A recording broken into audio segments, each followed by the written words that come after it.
Everyone, welcome back to our YouTube channel. ಇವತ್ತಿನ ಈ video ನಮ್ಮ anniversary vlog, second year anniversary vlog ಆಗಿರುತ್ತೆ. ಅದರಿಂದ ನಾವೆಲ್ಲರೂ ಹೋಟೆಲ್ಗೆ ಹೋಗಿದ್ವಿ, ನಾನ್ ವೆಜ್ ಊಟಕ್ಕೆ ಹೋಗಿದ್ವಿ. ಫಸ್ಟ್ ಟೈಮ್ ನಾವೆಲ್ಲರೂ ಒಟ್ಟಿಗೆ ನಾನ್ ವೆಜ್ ಊಟಕ್ಕೆ ಬಂದಿರೋದು ಈ ರೀತಿ ಹೋಟೆಲ್ಗೆ. ಎಷ್ಟೋ ದಿನದಿಂದ ಅನ್ಕೋತಾ ಇದ್ವಿ ಹೋಗೋಣ ಅಂತ. ಇವತ್ತು ಟೈಮ್ ತಿಂತ್ಯಾ ಮುದ್ದೆ ಮುದ್ದೆ ತಿಂತ್ಯಾ ಮುದ್ದೆ ನಾರ್ಮಲಾಗಿ ಕಬಾಬು, ಚಿಕನ್ ಬಿರಿಯಾನಿ, ಮಟನ್ ಬಿರಿಯಾನಿ, ಒಂದು ಮುದ್ದೆ ಊಟ ಏನೋ ಹೇಳಿದರು, ಲಾಲಿಪಾಪ್, ಒಂದು ಚಿಕನ್ ಫ್ರೈ, ಇಷ್ಟೇ. ಜಾಸ್ತಿ ಏನೂ ಟ್ರೈ ಮಾಡೋಕ್ಕೆ ಹೋಗಿಲ್ಲ. ಆ್ಯಕ್ಚುಲಿ ನಮ್ಗೆ ಊಟನೂ ಅಷ್ಟು ಏನು ಇದಾಗಲಿಲ್ಲ. ನಾನ್ ವೆಜ್ಜೆಲ್ಲ ಹೊರಗಡೆ ತಿನ್ನೋದು ಅಷ್ಟು ಇಷ್ಟ ಆಗೋಲ್ಲ. ಬಟ್ ಅವತ್ತು ಒಂದಿನ ಸ್ಪೆಷಲ್ ಡೇ ದಿನ ಆದರೂ ಯಾವತ್ತಾದರೂ ಹೋಗೋಣ ಹೊರಗಡೆ, ಮನೇಲಿ ಅಡುಗೆ ಮಾಡೋದು ಬಿಟ್ಟು ಅಂತ ನಾವು ಹೋಗಿದ್ವಿ ಅಷ್ಟೇ. ಇನ್ನು ಇವರಿಬ್ಬರು ಜಾಸ್ತಿ ಏನು ಊಟ ಮಾಡಲ್ಲ ನಾನ್ ವೆಜ್ ಎಲ್ಲ, ಸ್ವಲ್ಪ ಹಾಗೆ ಮಾಡಿಕೊಂಡು ಆಮೇಲೆ ಬಂದ್ವಿ. ಇವಾಗ ಮನೇಲೇ ಒಂದು ಚಿಕ್ಕದಾಗಿ ಸೆಲೆಬ್ರೇಷನ್ ಮಾಡ್ತಾಯಿದ್ದೀವಿ. ನಾವು ಯಾವಾಗಲೂ ಹೀಗೆ ನಾರ್ಮಲಾಗಿ ಮನೇಲೇ ಸೆಲೆಬ್ರೇಟ್ ಮಾಡ್ತಿದ್ದೀವಿ, ನಾವೇ ಮಾಡಿಕೊಂಡು. ಸೊ ಇವಾಗಲೂ ಕೂಡ ನಾವೇ ಸೆಲೆಬ್ರೇಟ್ ಮಾಡ್ತೀವಿ. ಒಂದು ಚಿಕ್ಕ ಪುಟಾಣಿ ಕೂಡ ಇವಾಗ ಆ್ಯಡ್ ಆಗಿದೆ ನಮ್ಮ ಫ್ಯಾಮಿಲಿಲಿ. ಲಾಸ್ಟ್ ಇಯರ್ ಆ್ಯನಿವರ್ಸರಿ ಇನ್ನು ಚಿಕ್ಕವನಿದ್ದ ಅವನು. Happy anniversary Kannada. ಈ ವರ್ಷ ಸ್ವಲ್ಪ ದೊಡ್ಡನಾಗಿದ್ದಾನೆ. ಕ್ಯಾಮ್ರಾ ಅಲ್ಲಿ ಇಟ್ಟಿರೋದು ನೋಡಿ, ಕ್ಯಾಮ್ರಾನೇ ನೋಡ್ತಾ ಇದ್ದಾನೆ. ಆ ಕೇಕ್ನಂತೂ ಅವ್ನು ಬಂದಾಗಿಂದ ಬಿಟ್ಟು ಹೋಗಲೇ ಇಲ್ಲ, ತಿನ್ಸೋವರೆಗೂ. ತಿಂದಾದ್ಮೇಲೆ ಇನ್ನೂ ಜಾಸ್ತಿನೇ ಮಾಡ್ದ, ಅಲ್ಲೇ ಸುತ್ತಾಡ್ತಾ ಇದ್ದಾನೆ ನೋಡಿ. ಫ್ಯಾಮಿಲಿ ಜೊತೆ ನಾವು ಎಷ್ಟು ಟೈಮ್ ಸ್ಪೆಂಡ್ ಮಾಡ್ತೀವೋ ಅಷ್ಟು ಖುಷಿಯಾಗಿರ್ತೀವಿ, ಅದಂತೂ ನಿಜ. ಇವಾಗ ಎಲ್ಲರೂ ಎಲ್ಲ ಕಡೆ ಹೋಗಿ ಸೆಲೆಬ್ರೇಟ್ ಮಾಡ್ಕೋತಾರೆ. ಅದ್ರ ಬದಲು ಫ್ಯಾಮಿಲಿ ಜೊತೆ ನೀವು ಟೈಮ್ ಸ್ಪೆಂಡ್ ಮಾಡೋದ್ರಿಂದ ತುಂಬ ಒಳ್ಳೆಯದು, ತುಂಬ ಕನೆಕ್ಟ್ ಆಗ್ತೀವಿ ಫ್ಯಾಮಿಲಿ ಜೊತೆ ಅಂತ ಅಷ್ಟೇ. ಫಸ್ಟ್ ಪ್ರಿಫರೆನ್ಸ್ ನಮ್ಗೆ ಯಾವತ್ತಿದ್ರೂ ನಮ್ಮ ಫ್ಯಾಮಿಲಿನೇ ಆಗಿರುತ್ತೆ. ಫ್ರೆಂಡ್ಸು ಎಲ್ಲರ ಜೊತೆ ನಾವು ಜಾಸ್ತಿ ಹೋಗೋದೇ ಇಲ್ಲ, ಜಾಸ್ತಿ ಫ್ಯಾಮಿಲಿನೇ.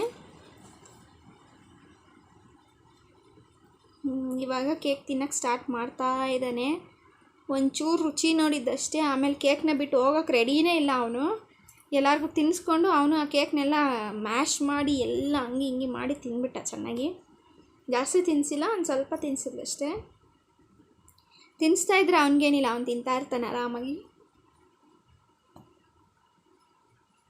ಇದು ಸೆಕೆಂಡ್ ಇಯರ್ ಆ್ಯನಿವರ್ಸರಿ ಸಿಂಪಲಾಗಿ ಸೆಲೆಬ್ರೇಟ್ ಮಾಡಿದ್ವಿ. ಮತ್ತು ನೆಕ್ಸ್ಟ್ ಬೆಳಗ್ಗೆ ನಾವು ರಾಘವೇಂದ್ರ ಸ್ವಾಮಿ ದೇವಸ್ಥಾನಕ್ಕೆ ಬೇರೆ ಹೋಗ್ತಾ ಇದ್ದೀವಿ. ಇವಾಗ ಇಷ್ಟು ನಾರ್ಮಲಾಗಿ ಸೆಲೆಬ್ರೇಟ್ ಮಾಡ್ಕೊಂಡ್ವಿ. ಫೋಟೋಸ್ ಎಲ್ಲ ತಕ್ಕೊಂಡು ವೀಡಿಯೋಸ್ ಎಲ್ಲ ಮಾಡ್ಕೊತಾ ಇದ್ವಿ.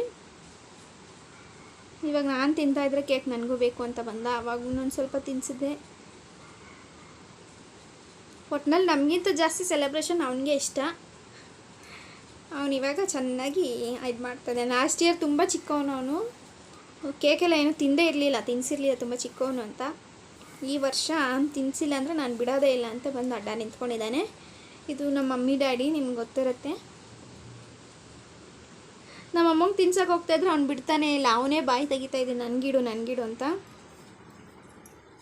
ತುಂಬ ಲೇಟಾಗಿ ವಿಡಿಯೋನ ಪೋಸ್ಟ್ ಮಾಡ್ತಾಯಿದ್ದೀನಿ ನಾನು, ಟೈಮ್ ಇರಲಿಲ್ಲ, ತುಂಬ ಬ್ಯುಸಿ ಆಗಿಬಿಟ್ಟಿದ್ವಿ ನಾನು ನನ್ನ ಹಸ್ಬೆಂಡ್ ಇಬ್ಬರು ಕೂಡ. ಇವಾಗ ಊರಿಗೆ ಶಿಫ್ಟ್ ಆಗಿರೋದ್ರಿಂದ ಅಲ್ಲಂತೂ ಇನ್ನೂ ಸಿಕ್ಕಾಪಟ್ಟೆ ಬ್ಯುಸಿ. ಡೈಲಿ ಬೆಳಗಿನ ಕೆಲಸಗಳು ತುಂಬ ಇರುತ್ತೆ. ಆದರೂ ನಾನು ಮಿಸ್ ಮಾಡಿದೆ ಮಿನಿ ವ್ಲಾಗ್ಸ್ನೆಲ್ಲ ಅಪ್ಲೋಡ್ ಮಾಡ್ತಾಯಿದ್ದೀನಿ. ಅದನ್ನು ನೋಡಿ ಇಷ್ಟ ಆಗಿದ್ರೆ ಲೈಕ್ ಮಾಡಿ, ಹಾಗೆ ಫಾಲೋ ಮಾಡಿ. ಈ ವಿಡಿಯೋನ ಇವತ್ತು ಪೋಸ್ಟ್ ಮಾಡ್ತಾಯಿದ್ದೀನಿ. ನಮ್ಮ ಆ್ಯನಿವರ್ಸರಿ ಆಗಿದ್ದು May 11th. ಸೊ ಎಷ್ಟು ಗ್ಯಾಪ್ ಆಗಿದೆ ಅಂತ ನೀವು ನೋಡ್ಬೋದು, ಸಿಕ್ಕಾಪಟ್ಟೆ ಟೈಮ್ ಆಯಿತು. ಆದರೂ ಅಡ್ಜಸ್ಟ್ ಮಾಡ್ಕೊಳ್ಳಿ. ಇನ್ಮೇಲೆ ನಾನು ಟೈಮ್ ಮಾಡಿಕೊಂಡು ವೀಡಿಯೋಸ್ನ ಮಾಡಿ ಪೋಸ್ಟ್ ಮಾಡೋಕ್ಕೆ ಟ್ರೈ ಮಾಡ್ತೀನಿ. ವಿಡಿಯೋ ಮಾಡಿದ್ರೂ ಎಡಿಟ್ ಮಾಡಿ ಪೋಸ್ಟ್ ಮಾಡೋಕ್ಕೆ ಟೈಮ್ ಇಲ್ಲ ಅಷ್ಟೇ. ವೀಡಿಯೋಸ್ ಏನೋ ಇದೆ ಒಂದು ಅಷ್ಟಿದ್ರೂ ಟೈಮ್ ಇಲ್ಲ ಅಷ್ಟೇ. ಇನ್ಮೇಲೆ ಟೈಮ್ ಮಾಡ್ಕೊಂಡು ನಾನು ಪೋಸ್ಟ್ ಮಾಡ್ತೀನಿ. ಸೊ ಫಾಲೋ ಮಾಡಿ. ಇನ್ನು ಸಬ್ಸ್ಕ್ರೈಬರ್ ಜಾಸ್ತಿ ಆಗ್ತಾಯಿದ್ರೆ ನನಗೂ ಮಾಡಬೇಕಂತ ತುಂಬ ಇಂಟ್ರೆಸ್ಟ್ ಬರುತ್ತೆ. ಫೈನಲಿ ಇವನು ಇನ್ನೂ ತಿಂತಾನೇ ಇದ್ದಾನೆ, ಕೇಕ್ ಮುಂದೆನೇ ಇದ್ದಾನೆ. ಇವಾಗ ಅವ್ರ ತಾತನ ಕರೆದು ತಿನ್ನಿಸ್ತಾ ಇದ್ದಾನೆ. ತಿನ್ಸೋ ಥರ ಹೋಗಿ ಎಲ್ಲ ಅವನೇ ತಿನ್ಕೋತಾ ಇದ್ದಾನೆ. ಇದೆಲ್ಲ ಆಗಿ ನೆಕ್ಸ್ಟ್ ಮಾರ್ನಿಂಗ್ ನಾವು ರಾಘವೇಂದ್ರ ಸ್ವಾಮಿ ದೇವಸ್ಥಾನಕ್ಕೆ ಹೋಗಿದ್ವಿ. ಅಲ್ಲಿ ಸಂಡೇ ಸಾಯಂಕಾಲ ಹೋಗಿದ್ವಿ 4 ಗಂಟೆ ಹಂಗೆ. ತುಂಬ ಪೀಸ್ಫುಲ್ಲಾಗಿತ್ತು, ಯಾರು ಜನನೇ ಇರಲಿಲ್ಲ. ಆರಾಮಾಗಿ ನೆಮ್ಮದಿಯಾಗಿ ತುಪ್ಪದ ದೀಪ ಹಚ್ಬಿಟ್ಟು ಬಂದ್ವಿ. ನೆಕ್ಸ್ಟ್ ಅಲ್ಲಿಂದ ಮತ್ತೆ ಬಾಬನ ದೇವಸ್ಥಾನಕ್ಕೆ ಹೋಗ್ತೀವಿ. ಬಾಬನ ದೇವಸ್ಥಾನದಲ್ಲಿ ಒಂದು ಸ್ವಲ್ಪ ಹೊತ್ತಿಗೆ ಆಮೇಲೆ ಯಾವ ದೇವಸ್ಥಾನಕ್ಕೆ ಬಂದಿದ್ದೀವಿ? ಇಲ್ಲಿ ನಾಯಿಗಳಿಗೆ ಬಿಸ್ಕೆಟ್ ಹಾಕ್ಸೋಣ ಅಂತ ಅಲ್ಲಿ ತೊಗೊಂಡು ಹಾಕ್ತಿದ್ದಾಳೆ. ನಮ್ಮ ಹನಿಗಂತೂ ನಾಯಿಗಳಂದ್ರೆ ತುಂಬ ಇಷ್ಟ, ಅದು ಚಿಕ್ಕ ಮರಿ ಅಂದರೆ ಇನ್ನೂ ತುಂಬ ಇಷ್ಟ. ನಮ್ಮ ಪಪ್ಪಿನ ನೋಡಿದ್ರೆ ಅಂತೂ ಅವನ್ನ ಬಿಟ್ಟು ಬರೋದೇ ಇಲ್ಲ, ಅಷ್ಟು ಇಷ್ಟ ಅವನಿಗೆ ಪಪ್ಪಿ ಅಂದರೆ. ಅಲ್ಲಿರೋ ನಾಯಿಗಳಿಗೆ ಎಲ್ಲ ನಾಯಿಗಳಿಗೂ ಒಂದೆರಡೆರಡು ಬಿಸ್ಕೆಟ್ ಹಾಕಿದ್ವಿ ನಾವು.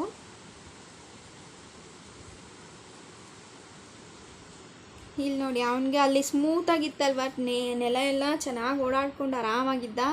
ಅಲ್ಲಿ ಬಿಟ್ಟು ಬರ್ತಾನೆ ಇಲ್ಲ, ಕೈ ಹಿಡ್ಕೊಳಕ್ಕೆ ಹೋದ್ರೂ ಬರ್ತಾಯಿಲ್ಲ. ಹಂಗೂ ಹಿಂಗೆ ಮಾಡಿ ಕರ್ಕೊಬಂದು ಒಂದು ಕಡೆ ಕೂರಿಸ್ತೀವಿ. ಅಲ್ಲಿ ಸ್ವಲ್ಪ ಖಾಲಿ ಇದ್ದಿದ್ದರಿಂದ ಎಲ್ಲ ಕಡೆ ಓಡಾಡ್ಕೊಂಡು ಚೆನ್ನಾಗಿದ್ದ ಅವನು. ಇವಾಗ ಅಲ್ಲಿ ಫೋನ್ ಕೊಡು ಅಂತ ಹಠ ಮಾಡ್ತಾಯಿದ್ದ. ಒಂದು ಸ್ವಲ್ಪ ಹೊತ್ತು ಹಂಗೂ ಹಿಂಗೂ ಮಾಡಿ ಫೋನ್ನ ಮರೆಸ್ಬಿಟ್ಟು ಅಲ್ಲಿಂದ ನಾವು ವಾಪಸ್ ಬಂದ್ವಿ. ಇದಾಗಿತ್ತು ವ್ಲಾಗ್. ಇಷ್ಟ ಆಗಿದರೆ ಲೈಕ್ ಮಾಡಿ, ಹಾಗೆ ಫಾಲೋ ಮಾಡಿ. Thank you for watching.